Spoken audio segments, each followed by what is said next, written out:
y'all? It's J. Calderon, Stand Clear Entertainment, and we're about to get into this week's boxing talk. We're going to do a recap over the fights that just took place and also talk about the upcoming fights this weekend. First, in Sheffield, England, we had Kell Brooks put on a demolishment performance against his mandatory challenger, Kevin Bizier. He went in there and basically walked through his opponent in 2 rounds with some devastating, hard-hitting punches that put away his opponent with ease. Again on the counter. And Brook is on straight away. The legs have gone. Brook can move in for the finish here because Bizier is coming apart. The legs have gone again. I don't think he was down for the first one. He's looked at his corner. Now, Kell Brooks, after the fight, he mentioned that he is putting Danny Garcia, the WBC welterweight champion, as his #1 priority to get a title unification match this summer.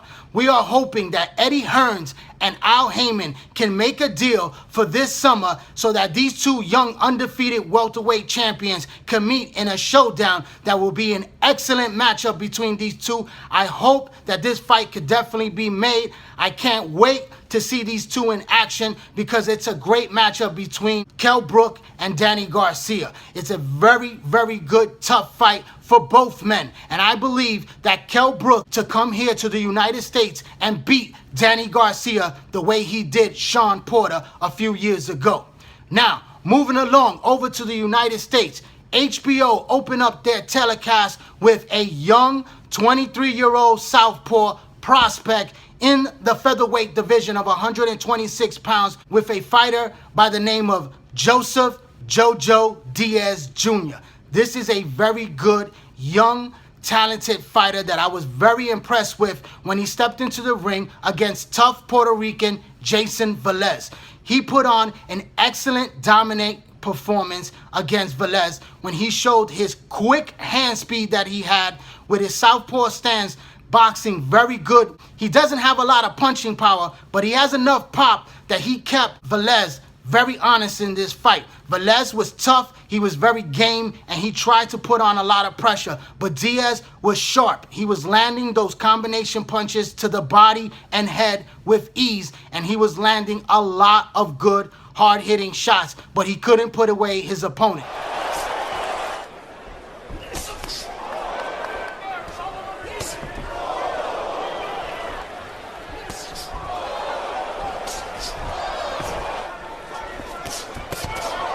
He definitely has to improve in his defense. He was getting hit often with some good shots. The kid is a work in progress, but he is a promising young fighter that I expect to go far in the professional rankings, and I can't wait to see this young man step into the ring again. Now, moving along to the main event, it was super middleweight kingpin Andre Ward stepping up to the 175-pound light heavyweight division when he put on an excellent performance to show that he is once again one of the top elite fighters pound for pound in the world when he dominated and beat Sullivan Barrera with a 12th round unanimous decision. Early on in the fight, he was able to drop Barrera with a very good left hook that put him on the canvas and show that he's able to carry that punching power to the light heavyweight division.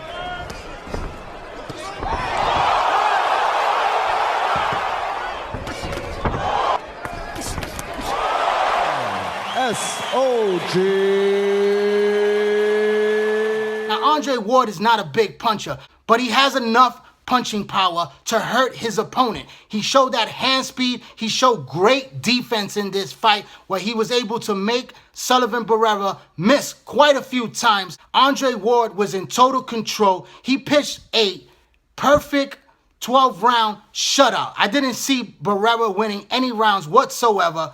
Andre Ward looked very sharp in this fight. He criticized himself by giving himself a B- performance at the end of the fight. I believe that he will take on one more opponent by this summer before he gets into the ring this fall in November against Sergey Kovalev. Andre Ward is a top pound-for-pound fighter looking to take over that #1 spot and become the light heavyweight champion of the world and the best 175-pounder in the division, and I believe that he will accomplish that task. He's going up against Sergey Kovalev this fall, and it's going to be a showdown that many fans anticipate. Now, there's something I want to point out. The Oracle Arena holds 19,000 fans. A lot of people were there on hand, but HBO gave the attendance that was only 10,000 fans that came out to root for Andre Ward, their hometown hero. Andre Ward is not a ticket seller. People are arguing that this is an excuse for Triple G not to fight Andre Ward. Let's be realistic. This is a business. Now, Triple G was willing to go up to 168 pounds to face Julio Cesar Chavez Jr. a few years back, and also was willing to face Carl Froch when Froch was the top guy in the division while Andre Ward was in absence. Those guys produce more money with more ticket sales from a bigger crowd and a bigger audience than Andre Ward. This is a high risk, low reward situation. Triple G facing Andre Ward doesn't gather that much money to put it on a pay-per-view that's going to sell the way Chavez will sell. Triple G, if he goes into the fight, whether his team believes, because remember, his team is the one that is negotiating the deal, not Triple G. If they feel like the investment is worth the risk, they will put Triple G in the ring with Andre Ward. But if they feel that this is a risky fight, they want to make sure that they get the most money possible that they can get for their efforts. It is what it is in today's boxing. A lot of boxing fans do not agree. I personally do not agree. I believe that the best should face the best, just like the Sugar Ray Leonard days and the Tommy Hitman Hearn days. But in today's times, all these fighters today want to get paid the most money. And that's what boxing has come to nowadays.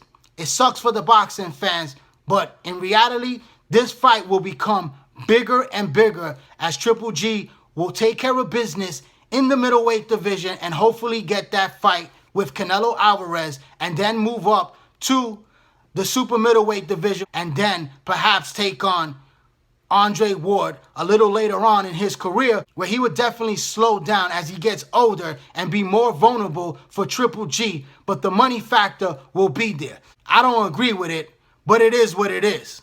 Now, moving along to this week's fights that are coming up on April 1st, we have a very hot prospect in the junior lightweight division of 130 pounds, which is Gervonta Tank Davis. He's going to be showcasing as the opener to Broner versus Theophane. Now, another hot prospect that fights in the lightweight division of 135 pounds, you have Robert Easter Jr. that's taking a step up in competition. And I got to take my hats off to the management of Al Heyman that is guiding the career of this man, because he is taking on a former world champion, a solid man by the name of Augie Mendez. It's a very good matchup, a very good step up for Easter Jr.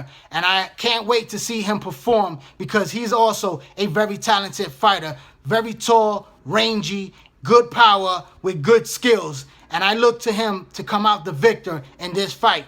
And it's a good step up for him.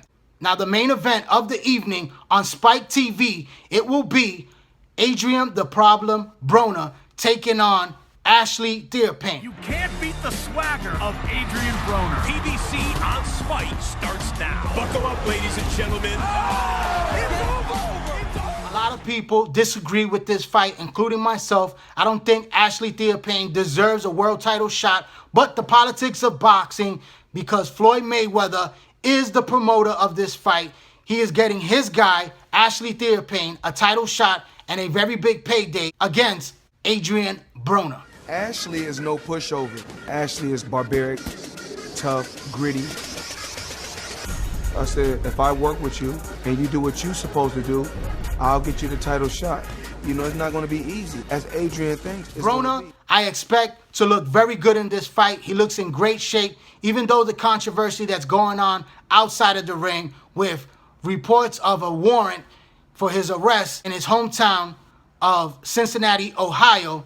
It does not affect him because he is fighting in the state of Washington, D.C., and the warrant does not hold up in that state. So the fight will continue on, and he will face Theophane in a very easy fight that I see. I don't know if he's going to knock out Theophane.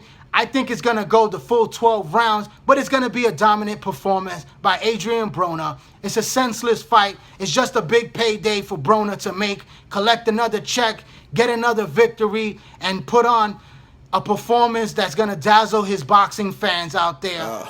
OG Kush, what I puff? Got a stick, I gotta keep it tucked. Niggas thought I was broke. I ran it up on the hush. Danny Glover with the Sprite. Color purple in the cup.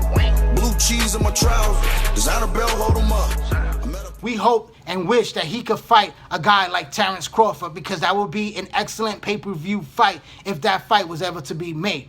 But the politics of boxing is going to prevent that fight from happening. So I would love to see Adrien Broner move back up to the welterweight division and face guys like Danny Garcia or Keith Thurman, because those are fights that are interesting to the fans. That's my recap, and that's also my upcoming fights analysis for this week's fights that are coming on. I thank everyone for tuning in to YouTube. Please subscribe to this channel right here, Jay Calderon Boxing Talk. Also, follow me on Instagram, and also join that Facebook boxing group page, Jay Calderon Boxing Talk. I'm Jay Calderon, Stand Clear Entertainment. Thanks for your support. Keep watching and subscribe.